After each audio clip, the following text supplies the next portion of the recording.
Thank you for joining us today, everyone. Welcome to today's Blab. We're going to be talking about how to embrace technology. And this is something impromptu that we decided to start today. It was honestly a subject that I decided to bring up this evening. My name is Desiree Savory. I'm a technology and accountability coach, online and on site.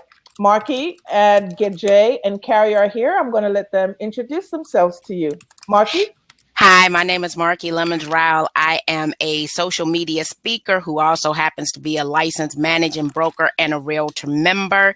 And I teach social media and technology to realtors across the country. Carrie. So I am Carrie Little. I am also a licensed real estate agent and instructor in the state of Illinois. And as of last week, the 16th, I am officially a digital marketing strategist. So I have my master's degree. So I think I'm smart. There you go. So Jay. digital marketing and analytics strategist. Yeah, Carrie. All right, Jay. My name is Jay Garrett. I'm a licensed attorney and mortgage broker in Texas. I live in Austin. And I am just lucky to be here with these three smart and beautiful women. I get educated every time I'm with y'all. We appreciate you to be one of those men that are not running away from us, okay? We're up here working at these late hours, so we appreciate that. Well, Desi, let me just tell you, I don't have to run away. I'm several hundred miles from you and several thousand from Marki and Carrie. What's the nice thing about it is when we set up lab at this hour, we're all Central Time. That's one of the beautiful things. I don't have to worry about converting time, which is one of my biggest weaknesses. So I'm really glad about that. But let me tell you, the reason I decided to do how to embrace change in technology was because today I was teaching a class, and it was an MLS class, as a matter of fact. And somebody said, "Oh, I'm using this MLS tool, and the reason why I'm not using this other MLS tool is because they said it's going away." And I said, "Oh, but that was 3 years ago. It's still here." "I know, but it's going away. And they're coming up with another one." I said, "I understand that, but the whole point is, if you think about it, if it's coming up another time, you don't know when that time is. You have no control over it. So you need to be using the tools that we're using now." MLS Roots is here. Thank you, Chin, because I do need to think about who is here with us. Means multiple listing service. Thank you so much. It's where realtors go in and they manage listings, they add them, they edit them, they add open houses and so forth. I think it's one of those underestimated, underappreciated tools that actually impact the entire United States, okay? And realtors use that as their core way of adding listings to the system. So she was quite animated about it and saying how she had no intention of learning this other tool. But I think the underlying reason why she said that was because she was just scared of learning something new. It had nothing to do with the MLS system. I think she just didn't want to embrace change. And if I had asked her about any other technology, the answer probably would be something similar to that, or, I don't think that works, or whatever that might be. So that's why I came up with this subject. I love it. If they don't embrace change, I say that there's a new generation called the replacements. Yes. So I like that. That's the next class. We could probably all write our own. Look out. Yeah. Here come the replacements. Yes. I like the term change is inevitable. If you're unwilling to change, you'll become extinct. And when we're talking about new technology, if as business owners, we don't embrace technology today, then the acquisition cost per client goes up every single day. So Carrie knows I like to ask people, how many more years do you plan to be in the business? And if you're going to be in the business 5 or more years, then how are you going to keep up? What will you use and engage with at that time that a client won't cost you substantially more money?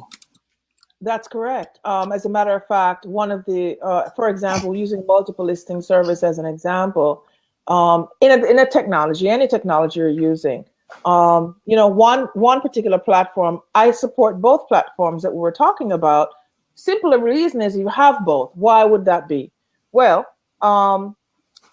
one has a faster interface because it has less junk going on in the background. The other one uses, Flash. But the one that uses Flash gives you more results, and it's Excelish. Okay, it's Excelish. The one that's faster is one that I would say you might want to use when you're on the phone and you're answering calls, because you're not having to worry about the lag time. Okay, so having both makes a lot of sense.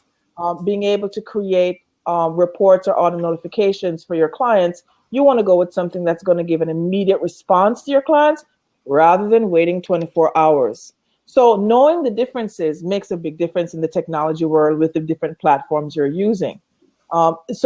Embracing technology is not about just change. It's about how is this going to affect my clients? Okay, it's not about you. That little comfort zone that you have that you're trying to keep to yourself is a selfish thing to do if you're in the business of serving someone. You've got to go beyond that and be uncomfortable for a small amount of time, because we'll be uncomfortable if we're talking about, getting our hair extensions or, going out in the middle of the day in the rain because we want to go get some Starbucks. But when it comes to serving our clients, sometimes our perception might be a little bit different. So we need to look at it from the standpoint of making sure that we're serving them well and using technology as part of that decision process. So that's where I was coming from with that. In the state of Texas, do you owe a client undivided loyalty? I would think so. I don't see why it would be different anywhere else. Exactly, Marki. And so I used to have the SRES designation, and I let it go because it caters to the client, the senior clientele. And I realized that my preferred method of communication isn't that of a senior, and that I would not be able to service them the way that they desire to be serviced based on my method of communication. And so I decided to let that designation go until a time in the future when, one, everything has changed anyway. I would need a refresher, and I'm more likely to want to service their needs. Because How are you going to be a senior specialist if you don't communicate the way seniors want to communicate? And some of them still don't have a fax machine, or it's not their preferred method. So they like you to actually still come over sometimes, sit down and go over the paperwork. And that's not something that I'm willing to do. And Correct. So why would I want to service you when I know that I don't cater to your needs? That's correct. That makes a lot of sense. Yeah. I was going to say, back in February of this year, I wrote a blog on does the real estate industry design software for realtors or the consumer? And then there was a TED Talk by Margaret, and she wrote, it was a really good TED Talk, know who you are designing for. And the truth is technology is so quick today that it is truly being designed for the consumer. So as real estate professionals, we have to learn how to adapt quickly, because if we're not changing our skills and learning them quickly, like I said, you'd be replaced. Because even the technologies that I train, we have new products coming out almost every month, because our MLS found out that we were actually behind in technology. So they were introducing all this new stuff so quickly that agents were like, stop. And I was like, no, don't stop. Just go learn something new once a month, because eventually you'll get it. And it takes time to learn new technologies, where even kids now, if you put something in front of them, they'll figure it out. Us, we have to be told what to do. So if we can just change our thinking a little bit and learn the technologies, or even just Google it. I think it was Michael that said he's shocked when people don't just Google it to figure it out. Change is inevitable. So I would say definitely learn the technologies, because it's being designed for the consumer. Even I've had people in my car and they're on apps. The next generation, they're shopping quick. They know more information than I do. So I actually have to do more research before I take out the next client, because they've researched every house they want to look at, where we're looking at 4 times as many houses because we have multiple clients. My last client in July, every house I walked into, I had to go in prepared to write an offer because every house I went into, he wanted to know how much he could buy it for. That makes a lot of sense. Yep. And that's the thing. They're coming, clients actually, and I like what Chinneroot says. He says, Google it. Why would you sometimes just play with it? Now, 2 things I want to say. Clients will, and I've had a realtor tell me this. She said, I felt as if I was being railroaded. Came and started asking her questions about properties and so forth. But by the time she was halfway through having this conversation with this customer, she felt as if he already knew the answers. And she realized at that point that he was really testing to see if she was the right realtor for her based on her knowledge about the technology. And she didn't make it through that because he knew more about the technology than she did. That's one thing. The second thing that I've tried to share with my clients is when you're learning a technology, even although you might think that technology is going away, I don't really need to learn this. We all know that's probably going to be an excuse. It's based on improvement. So you learn this technology. When they bring up new technologies, it's always based on improvements from something that has already existed. So you're actually going to be growing with the technology when you learn it. If you sit over here and you're not going to another place, you're going to have that big gap. So then by the time you really need to learn something, you're going to be, it's like you're going to have a water hose. You're not going to know what to do, And if you're like, well, I don't know, I'm not sure if I really know to do that. Well, you know what? An indecision is a decision. You've already made a decision that you're not going anywhere because that fear is doing nothing but making you more behind. When you decide that to make up these ideas in your head, create these movies in your head that you don't need to go any further with your learning and thinking that that's actually helping the client when you're not embracing the technology, right? Nobody's saying you need to use all of it. What we're saying is embrace some of it, right? Take on the ones that are really going to serve your clients in the way that they deserve to be served. Let me ask you this question, because the 3 of are, as far as coming from the realtor side,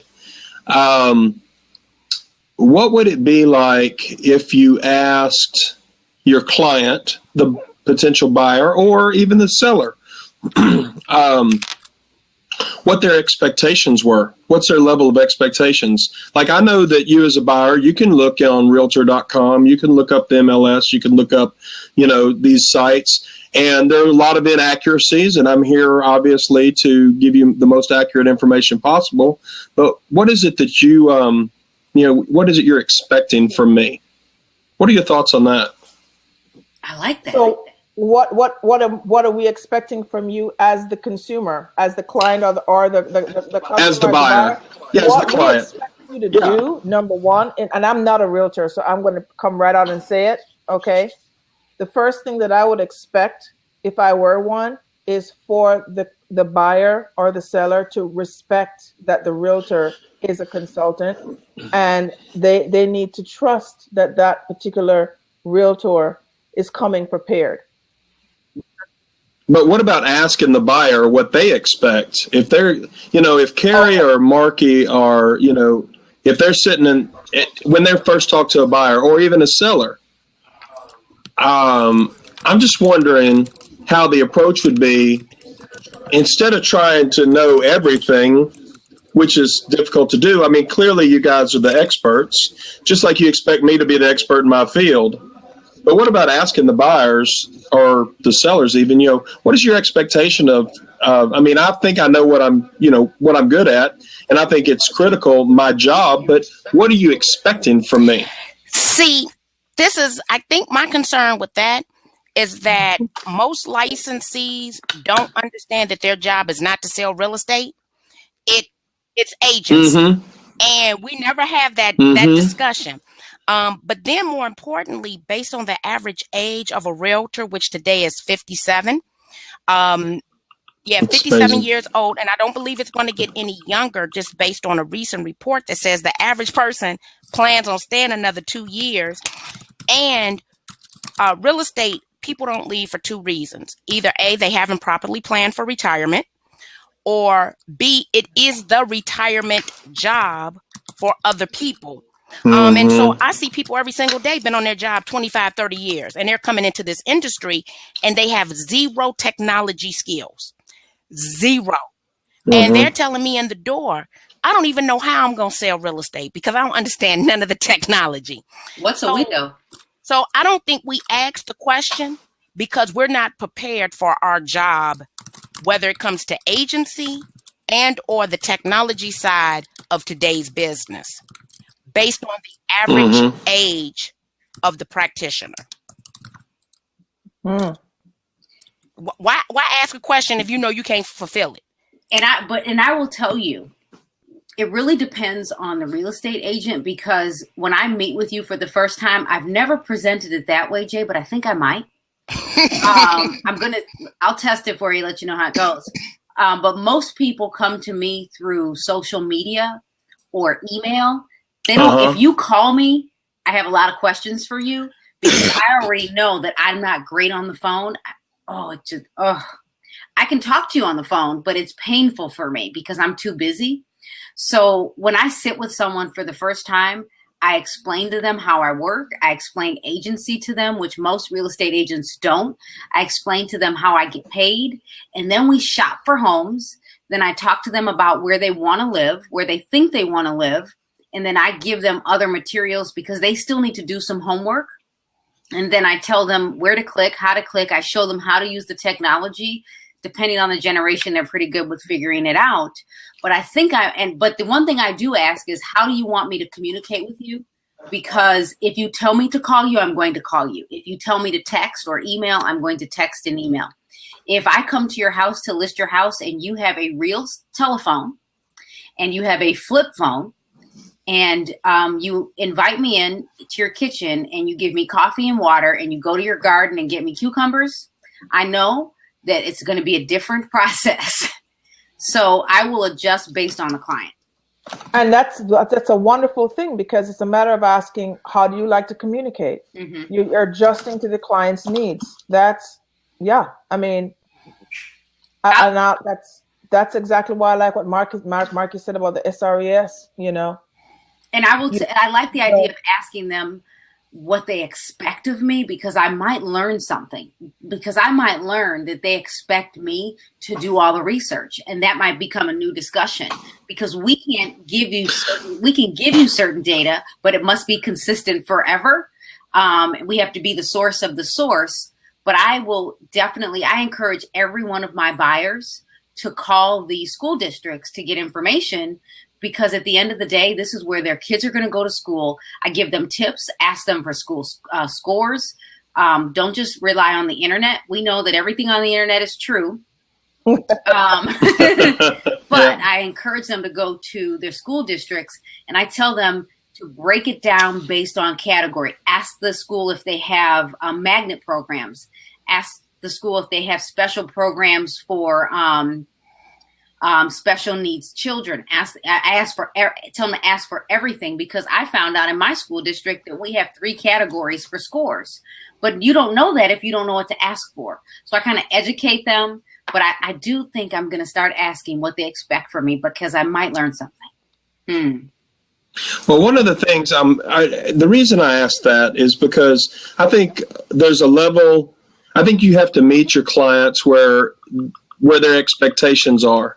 And I definitely understand Marki's concern about not having the knowledge as a general, the general audience of realtors may not have the knowledge to be able to handle that question. But I think it gives you an opportunity to then sell your position, talking about agency, talking about your skills, talking about why it's important for the buyer or the seller to understand what your position is. And you also understand that level of technology, because we're talking about technology tonight. And and that's a way to address the inaccuracies on the internet, the inaccuracies just as far as the listings go. Chin asked, what's the MLS, so that we can define that for people that are listening later. But, when it's the same thing for me in the mortgage field. I was meeting with a young lady on Saturday. She happened to talk about moving in with her mom, and I was like, just inquiring as to what was going on. She said, well, I want to rent my house out and I've got to save some money. I want to buy a new house. I want to move.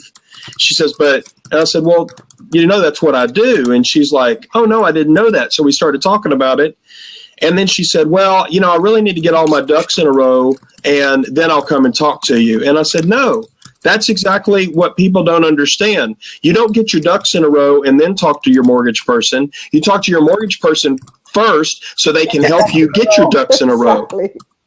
That's my job. I'm going to help you get your ducks in a row so you're not paying off the wrong stuff, or you're not saving the wrong amount of money, or you're not giving the wrong, the right stuff to the wrong places, because that's what people do. In their mind, they think, oh, well, I've got to pay this debt off to get my credit score up, when in fact their credit score may not be the problem. It may be the problem is they don't have enough of a down payment. Their credit score is fine. So what people don't understand is, the directions. And that's the same thing I think on your side or on the realtor side.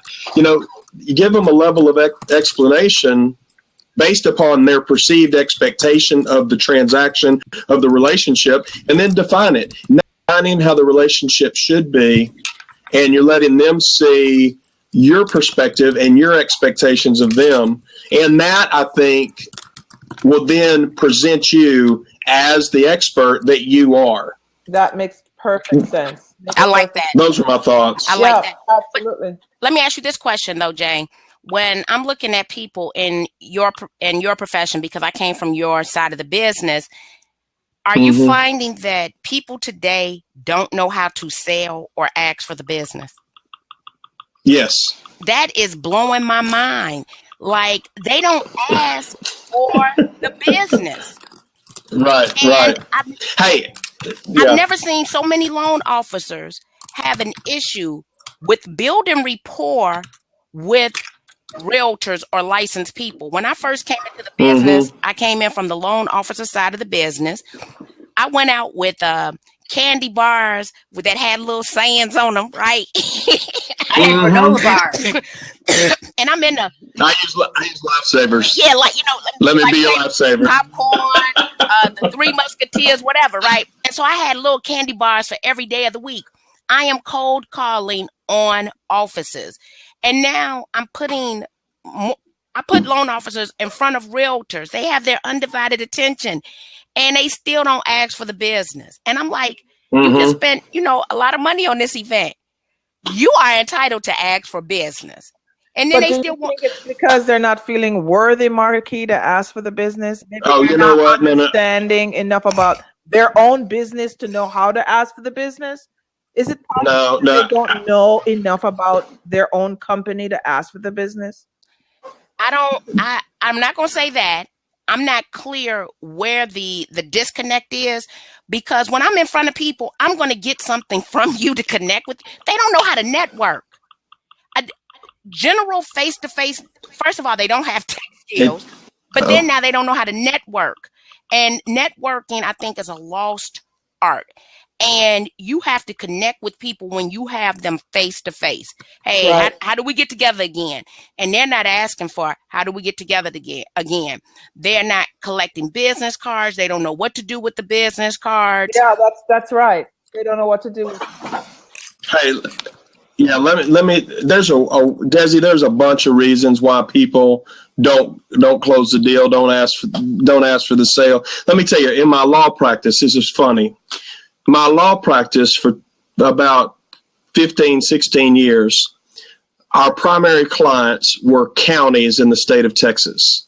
And counties are governed by a board of 5 people called the Commissioners Court. They're just 5 commissioners.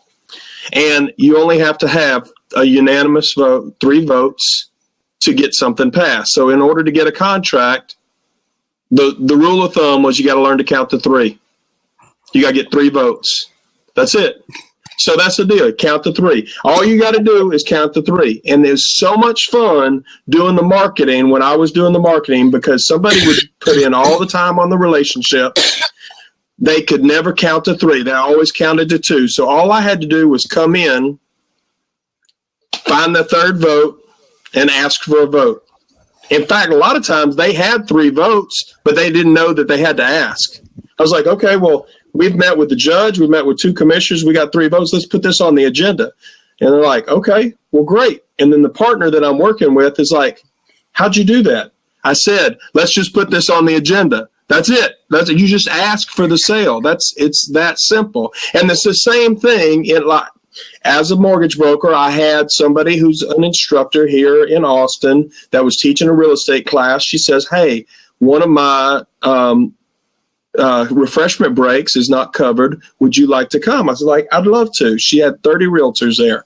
Well, I got there, made a presentation. I mean, I just really talked for a few minutes because it was a refreshment break. It wasn't my deal, but I was showing them Periscope.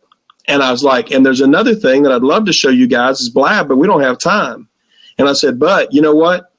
I'd be happy to share that with you. I'd be happy to help you with your poor credits. I'm a lawyer.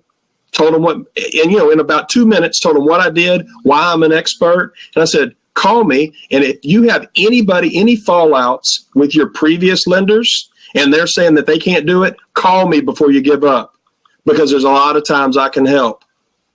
And now I may not be able to, but at least I got it in their mind. Like, oh, wait a second, we've got another option. Jay's another option. Enthusiastic you were. Yeah. Yeah. Exactly. So I think Marki's right. I don't think you can make a salesman out of a non-salesman. I don't think you can encourage them, but you know what? It's why the same guys get dates all the time. Because they ask. They ask. Whole new Blab. That's right. Exactly. Yeah, I mean, people's like, why does he's always got a new date? What? Because he asks. Right. Joseph likes that one. When I'm teaching groups, I'll see people walk by and they'll stick their head in and they're looking at what y'all doing. But it's funny how they'll ask what they're doing, but they don't take the step to actually implement anything to go further and see how they can actually do some of that, get some of that team consulting themselves. And I don't know if it's fear. I don't know if it's always, well, I'm so busy. Well, maybe that busy work is the part of the problem. Maybe you can streamline some of that busy work with streamlining your process.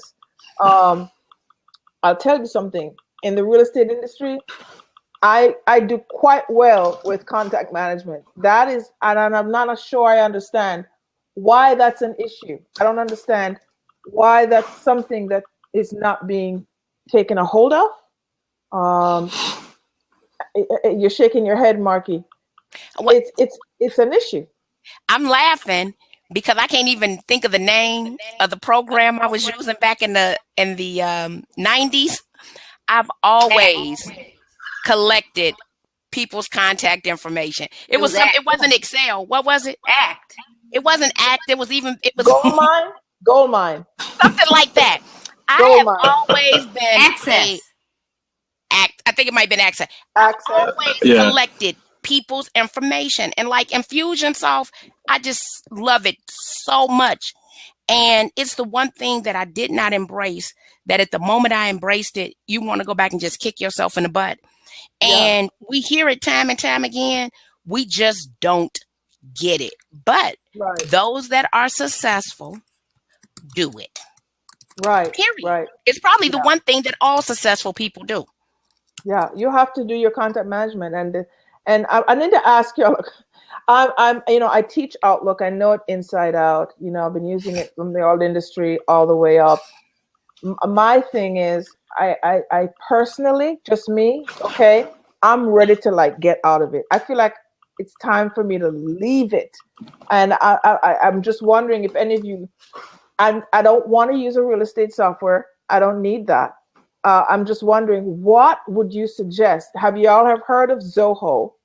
You know of Zoho? I've heard of it. Okay, so you're not familiar with that one. It's another mail. So it's another email system. It encompasses a lot of things. If you go to Zoho.com, you can actually set up a free account there and use Zoho as an office suite, right? And that's where I'm thinking of going, is using Zoho. I'm thinking of just using like Zoho. Gmail. Yeah, it does, and it integrates your Gmail. It'll pull everything in. You know, if you decide to use it. I'm not sure. I actually pulled everything in Outlook from my email. Chinero says it's not refined. Okay. Okay, so but I could upgrade, right? Chinero, I could upgrade on that, right, Chin? And it's like Google Apps, but I just have to find something. I'm thinking Google, but I'd like to integrate it with something, you know, continue teaching my Outlook. You can call Google and own your own. Yeah, I know that. Yeah, I can go ahead and upgrade and do that. But Google's contact management, no, I want to use something. I'm just not sure what it is. And I'm in that place of 2016 needs to be that place where I embrace something else. So we're talking about embracing change. I'm not sure what that's going to be for me, you know? So what else do you use? For contact management? Yeah, what are you using? For contact management, I'm only using Outlook Exchange. That's what I use. I've been using it for years, but I use email marketing and Constant Contact. That's what I was wondering. Okay. Okay, email marketing is totally different for me. Okay. Yeah. I have a question though, because is this China Root? Is that how I pronounce that? You can call him Chinaroot. Yeah. Chinaroot. Thank you, Chinaroot. Okay, I get it now. Based on Zoho, so I use Infusionsoft, but what I'm trying to do is Infusionsoft, I won't use any maybe LinkedIn contacts or anything. What would be a system you would use that if I wanted to bridge you into Infusionsoft, maybe via an opt-in page or something of that nature, but I don't want to do it through Infusionsoft. Like I don't want to mess up Infusionsoft, but I want an account that I don't care that much about to lead you to another account. Hey, Chin, would you like to come in? Yeah, you want me to get out? No, Carrie, you stay here. Oh, you can go get Jonathan. Okay, come on. Okay. It's okay. I'm not leaving yet. I'll watch because I'll. You want to hear this too? Yes, I do. Hey, Carrie, stay here. I'm gonna sit because then I'll see if I can convince Mark to go because he woke up. The Benadryl didn't last long. Oh, okay. All right. Hey, Chinaroot, come on in. Okay, this is our big tech guy here, so Chin will be able to help us out. Good, because I want that bridge system, something I can do in the next 3 weeks, where all those LinkedIn, like I'm connected to, I don't know, 6,000 people on LinkedIn, and I don't want to just take them to Infusionsoft. I want to nurture them in another system to see if I can get them to come to Infusionsoft. Does that make sense? Huh. Okay, that makes a lot of sense. Is Chin stuck? I can't see him. No, I can't see him yet. He's trying to come in. I'm seeing him. It's popping. Chin, you might have. Yeah, I think you're stuck. You may have to try it again. Oh, it's not giving him camera access. He might need to refresh. Yeah. Yeah. So, yeah, it's that's my biggest thing right now is just trying to figure out what to do, especially on my Mac because I use my Mac most of the time, you know. I don't like the way Outlook works on a Mac at all. Just don't like it. And I have, of course, a Windows computer. Hi, sweetie. How are you? How you guys doing? Hey. Good. I'm glad that you changed the title because I realized it was going to be about real estate real fast. I want to let you guys know that I'm learning a lot from you guys because it's really fascinating to like listen to another industry talk about technology and listen for the common challenges and so it's fascinating to listen from that place as much as I don't know a lot of the buzzwords you toss around. So in regards to CRM, I'm gonna be honest here. I'm still trying to figure this out as well, and I played around with Zoho CRM. I didn't like it. I mean, if I were going to use an old school CRM, I'd go to Salesforce.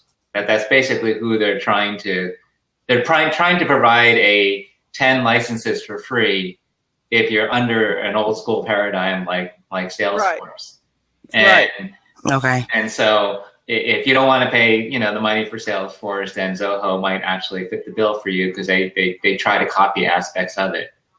But the thing is, with a one-person, for me to invest in Salesforce is like, it's not bad. I have developer licenses for Salesforce. I mean, you could make it work if you wanted to.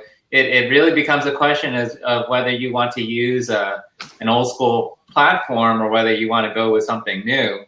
I think I mentioned to you, I'm playing around with Highrise, but it's done by the same guys who do Basecamp. And they split off the company so that Basecamp could focus on project management, and that Highrise is its own little startup right now. But what I don't like about it is it's still not integrating at the level that I really wanted to be integrating with the rest of my tools and contacts and things. You might want to try it. It has a Gmail integration in it that I haven't tried yet, and you might actually find the Gmail integration into Highrise quite good. I like Highrise's interface. It's more refined. It looks more modern. Zoho it'll drop you back 10 years easy. Okay. When you start playing with Zoho, you're going to start realizing that they're still trying to figure it out, and they're a little okay. Yeah. But to be honest, I've read some blog posts out there, and they say that Zoho, if you are looking for a free solution, you can't beat Zoho. That's what they said. Yeah, and the integration are. The integration with your social media, I'm sorry, your platforms, your mobile platforms is pretty good. The apps that you can download are okay. Download the Zoho app. I've tried it. It's okay. I've seen the most applications through Salesforce. Right, Salesforce has a very, very healthy developer and third-party community. That when I played around with my licenses that I got, and I downloaded I must have downloaded like 7 different Salesforce third-party apps. Just like Evernote has third-party apps. It's the same idea, and I found them to be pretty impressive in terms of what they were trying to do in terms of trying to integrate with email and phone calls and creating call logs, and like they're really trying to do some nifty stuff, which I haven't really seen anybody else do. Because people know that Salesforce is going to be around. It's not dying anytime soon. Oh gosh, no, absolutely. They're building a new building in San Francisco, the Salesforce Tower or something like that. Oh my God, they're making so much bank. So, and I don't work for Salesforce anyway, but I know that they're very successful. I whenever I use it, I can tell they're trying to be on the edge, and you have to invest some time learning how to use Salesforce. That's for sure, and it's not for everybody. Yeah. I kind of teach Salesforce a little bit on the side. The permissions and all that stuff that you use for a big company. It's not hard. It's not a hard system to use. They don't build it as one, or it's not heavy. So it's not pretty either, but it's okay. And in it all day, it can kind of get boring to look at, but it's okay. What is interesting, I mean, you and I are Evernote consultants, and I did evaluate the integration between Evernote and Salesforce, and it's not bad. I'm considering revisiting it because I've been using Evernote as kind of a CRM, and there's a lot of overhead involved. But I've been trying this experiment of trying to stay inside Evernote, and it's not bad. I've been able to really track information across contacts, and now I can see that if I had Salesforce, because of the integration, it makes sense. I would attach a bunch like these 10 notes to this account, or these other 5 notes to a client, for example. How are you using Evernote as a CRM, Chinarut? Yeah, that's what I was going to say. I know. Okay, the most time intensive thing. Okay, how I use it is I have a notebook called customers, and I create a new note for each person, and then anytime that I want to track notes about that person, or I want to track, I put note links for related notes. I just stick it into that note, and I've been trying to play around with tags to kind of identify states of where it is in the sales process. It's personally, I see it really cumbersome, but in terms of tracking notes, saved emails or relevant articles, right? All the stuff that Evernote is really good at, and attaching it to the person, it's really good. And now I could just see if I were using Salesforce, which has a mature state process to it, you can actually attach a sales process to it. I could see how I could reference those notes, but I can't speak to that because I don't use that every day. I just know it exists. So let me ask you this question. I do a very good job of scanning business cards. And when I scan the business cards, if they're on LinkedIn, I connect with them on LinkedIn, and then I'm saving them to my Google contacts. I've tried to use Zapier to connect my Evernote to Infusionsoft to export that contact. I've tried it from Infusionsoft to Evernote to Infusionsoft, and from Google Contacts to Infusionsoft as well, with little to no success. So my whole thing is, how can I export? Because I do a very good job of scanning business cards. Because what I'm really going back to is maybe I should use lead pages or lead digits to capture people's information and stop scanning the business cards. Exactly, because it's seamless. Yes, but it's just the scanning the business cards and teaching realtors how to scan. I could see how that will have impact to their business because they're consistently out, and it allows them to connect with people across multiple channels. Yes. And you can use it, for free if you have LinkedIn for 1 year. So I'm trying to get them into some new habits. So I want to practice what I'm showing them, but I need that seamless, how to get those contacts. And I save everybody into my contact folder. And so it's one folder with all these business cards in it. I just need to export. How do I get them out? And you're using the LinkedIn bot that Munch app, right? Or I'm just using the Evernote business. I'm using the Evernote. You're literally using the scan, the business card scan from Evernote. Yeah. Okay. Wow. I don't. I mean, the only thing that I can see there is that you can have you are using the LinkedIn integration, so that's how those contacts get into LinkedIn. Yes. But then even in LinkedIn, that data is kind of locked there. Is that what you're saying? Well, in LinkedIn, I have found a way to be able to export. To export, right? The person's name and their email address, but then I don't want to take them directly over to Infusionsoft. I would like then to have a nurturing CRM email system. Oh, well, yeah. So I'm looking. You're playing around with futures now, because I can totally see LinkedIn building a CRM. Can you see, it seems like every month that goes by, they add a little thing. They're acquiring something. Yeah. Yep. They're adding a little thing on. Here's how you create notes on. Yeah, actually, you know what? I got a trial. I didn't try yet. Do you know that LinkedIn has this kind of sales manager? I don't know what they call it. There's a product that LinkedIn just introduced that allows you to do contact management inside LinkedIn, which makes complete sense. I don't know how public it is. I don't know if it was a beta that I was invited to, but I need to go find an invite because I haven't seen it recently. but I feel you in terms of wanting the integrations. But this is such the holy grail and such a moneymaker for any company. I don't really think any company wants to let it go. Yeah, it's really the fact of the matter. So. And let me say this: when I talk to Zapier, so I'm paying them for a premium or the $20 a month account. They then try to sell me on their scanning tool. That's an additional money. Yeah. And I'm like, look, I barely want to use you and pay this money because I like this and that. And you can ready to sell me on something else. No, we're not doing that. Wait, really? This was Zapier trying to sell you on this? Right. So Zapier actually has a tool that interfaces better with them that they said would work seamless with Infusionsoft.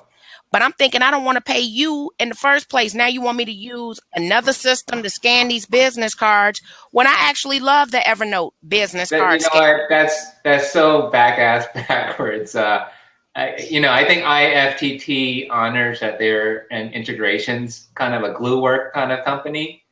And when you tell me that Zapier is trying to kind of sell you on the best integration, that no longer, and I don't want to talk crap about Zapier, but it just kind of tells me that Zapier has a little bit more of a stake in certain integrations rather than being this neutral glue work between the universe of apps. So yes. It doesn't make me really want to go to Zapier, but I haven't touched it yet. It's not easy. I can tell you that. To me, If This Then That is easier to use than Zapier. To me, it's a little bit more intuitive. And so I took the time to learn Zapier just for, well, one, you got to really search hard now in Eventbrite to be able to extract people in CSV format, because they're now integrated with Zapier. So Zapier, wow. Yeah. So you have to actually go over to, it's another tab to even be able to download the CSV format. You can't just go to whatever tab it was. You have to go to another tab and click on something to be able to get to it. Because now what that means is if I use Zapier with Eventbrite, I have to actually set the integration up at the time I set the event up to capture every person. Interesting. Or if you want to do it with a Google Sheets, you have to set that up before. So it's like always another step of what I have to set up to get these tools to integrate. Well, If This Then That is not nearly as complex to me. Yeah. No, I'm finding IFTTT to be, I'm learning on it. And they seem like they're just beginning to even, all of a sudden, it's just becoming even more robust. Every time I go there, they're coming up with a lot more recipes. This is the thing that I think, can I talk about technology change and how integrations are related? Because these companies have to pay their bills and keep the lights on and pay their employees. And so I've seen, one of the reasons that technology change can be so hard for people is because you can get so invested or even build your business on top of the technology, and then they'll just suddenly close their doors, just because they weren't able to figure out how to monetize their service. And so in some sense, you could say that Zapier is smart because they are trying to figure out how to monetize things, and they really think that contacts is really what's going to pay the bills. And then it leaves you wondering, well, IFTTT, it's become, there's all this momentum behind it, but I mean, out of all reality, when are we going to give a dime to IFTTT? What would cause us? That's a good question. Yeah. What would push us through the paywall, right? And what kind of paywall would be acceptable to us? I don't know if you guys have any thought on that. Because I look at Canva and I paid Canva the $119. So did I. To realize, well, okay, so the only benefit I see of this $119 is the fact that it resizes. Yes. Really? That's it. That's it. Because I'm thinking that I'm getting ready to get all these different elements and stuff for free, and I don't have to pay the $1. Then they like, oh yeah, that'll be $1. And I'm thinking to myself, what the heck did I just pay you $119 for? Right. It's for the ability to resize branding, and it resizes everything. I'm just going to pixabay.com and giving my free pictures still. I'm not paying the $1. Is that $119 for a year? Yeah, it's for a year. Okay. You can share with teams though. You can share okay. You can go to you can share it with team, which is okay. I mean, if you're on a team, you can share and stuff. But I'm not. Look, they getting that $119 this year. They will not be getting another $119. But that's the thing, is they really count. We're really counting on great people like you to pour that money over once. But you can make you can make templates though, Marki. You can make business templates in there. You can. Right. In defense, I was just expecting more for my 119. Well, and you know what's great about you guys about technology and real estate is I notice you guys have a willingness to pay for technology, and I'm not going to speak for every other industry out there, but I'm around so many people who are trying to get freebies and trying to use everything on a freemium plan, and so it's refreshing to see that you guys would see enough value in a product to actually pay for it. Because you will help them keep Canva keep the lights on. Well, I pay for Canva. I have the even though I encourage my students to use Evernote with LinkedIn for the 1 year, I've used the premium version of Evernote because I see the value in it, and I use the heck out of Evernote. They deserve every little dollar of my $49.99. Now that I see the value. Okay. Hey, Chen, let me say one thing about realtors and technology. One of the things that I was told a long time ago when I first started meeting realtors is feedback. Yeah, you have some kind of like I don't know what it is in the background, but it's pretty. Oh, funny. you know what? It's probably the neighbor's motorcycle. Wow. Loud motorcycle. Wow. Yeah, they made a comment to me that realtors were in the business of buying new things because if you put a shiny object in front of a realtor that they think there's going to help their business, they're going to buy it. So, well, here's the thing: it might be true, but what they do, and I'm not saying all realtors, some realtors will buy something, right? They'll what?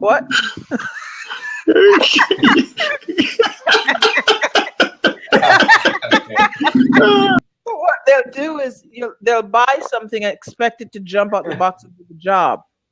So they'll spend the money but not actually do anything with what they've invested in, right? So it's like, okay, I'm going to spend this. Oh my gosh! I mean, it's like I'm going to charge you my consulting fee to be your accountability coach for 10 weeks, right? Take you through a process, and this is all it's going to cost you. But you'll go and spend $8,000 to sit down and buy a package, a big box of something, bring it back and sit it in the living room, and then whoosh, you think it's just going to do what it's supposed to do. I find out later from you come back and you tell me, I spent $10,000 on this thing, about how to do this thing. And I'm just sitting there going, okay, great. How is it working for you? Nothing has happened because you haven't even opened the box. But that's how these consultants make money is they do these huge events and they sell these things and that's what happens. But they have live warm people like us here and they're not using it. So it's perception is reality. And in the world of real estate, I encourage realtors all the time, especially that first year, don't you buy one more thing. That's Not right. one more thing. That's right. Because they have an MLS. The MLS, most of them have a minimum of 10 third-party tools inside of them. That's right. If they just leverage what they've paid for already, they'll make money. But they think that next little thing is going to make them, more money. Now, I am a freemium girl. I wouldn't have you to believe any different. But there's some things you just got to pay for as a business person. To me, it's called the cost of doing business. And so, now I use Infusionsoft. I use Lead Pages, the WordPress blog site. There's just some things that I know I'm going to pay for the rest of my life in order to give the presence that I want to have. And I do believe that some of the tools that I pay for set me apart from everyone else. Exactly. I think what I want to do is have just the last statement made here and then end this so that we can continue on and answer some questions. Where is Carrie? Is Carrie do you want me to let Carrie back in? Is Carrie here? Is she there? Okay. Yeah. So we're just gonna have our last statement, and then I'm gonna close this down, Chin, and then we're gonna have you back in a second. I'll open up my window here for you. I want to know what does MVRS stand for. I'll let you back in, Carrie. Thanks for having me. Thank you. We'll see you in a minute, Chin. All right. Thank you.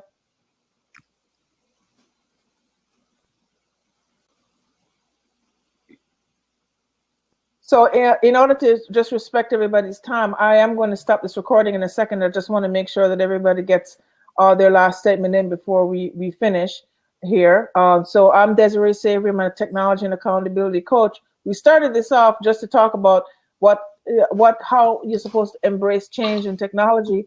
It ended up really going straight into the whole vertical of real estate. And that's all right, because we couldn't help ourselves, okay? But we just want to encourage everyone that it's important for you to give yourself an opportunity just to let go and allow yourself to make mistakes. Sometimes we don't let go to allow ourselves to make mistakes and to learn something new.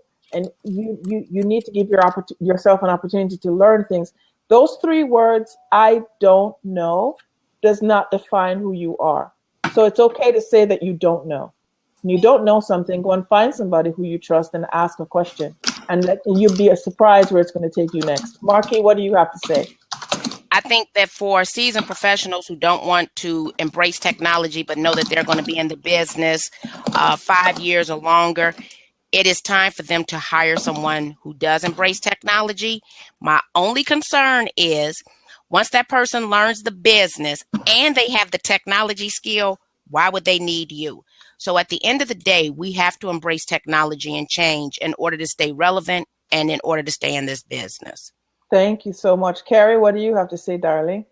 You know, when I talk to real estate agents, I always remind them that our kids aren't afraid to figure it out. They're doing the research on their own. So I encourage everyone to figure out how to figure it out. There's so much availability with learning online. And many times our associations will train us, or our MLSs. So don't just wait and be shocked when technology changes. Go figure out how to figure it out. YouTube, Blab, we will tell you here. That's right. That's right. Jay? Well, first of all, I'm kind of wondering how many people that need to learn to embrace change in technology are going to hear this conversation that we're having on Blab and repurposing it on YouTube and stuff. However, I think the reality is I want to encourage everybody that you've been here, whether you're seeing us live on Blab, you're listening to this on a replay, either on Twitter or Facebook or YouTube or on one of our websites. You're making a step. You're ahead of the game for just being here listening. The mere fact that you're in the audience and you're hearing our voice, you're embracing change, and we want to encourage you to continue to do so, because everybody else out there in the market that is doing it the old way, you're going to leave them behind. You're going to leave them behind. So just continue to do what you're doing, because if you're listening to us, you're embracing change. You're embracing technology, and that encourages us. We're all about, when we embrace technology, it makes us younger. My kids will walk by my office and they're like, Dad, I can't believe you're on Periscope. I can't believe you're doing that Blab stuff. Like, you're so far ahead of us. They're asking me technology stuff now, and they're both teenage boys with gaming computers and stuff, and they're asking me information. You're not too old. You're just not too old, and you are making a difference. You're changing the direction that our field's going in. You're changing the direction that your field's going in, real estate, mortgage, law, whichever. And I encourage you to continue to do so. Treat it like a game, treat it like a toy, and start playing with it more often, because we're changing the direction that this industry is going, and we are the change. Thank you, that. Thank you so much. I appreciate that. So go ahead, Carrie. Okay, I need everyone to smile, because I have to take a picture.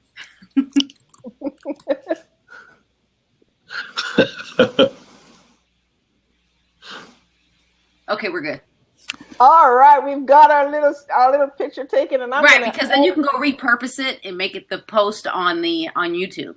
Absolutely, absolutely. So I'm going to go ahead and end this now, and we're going to continue. For those of you who want to hang around, we have an after party here. So I'm going to stop this live. Thank you, guys.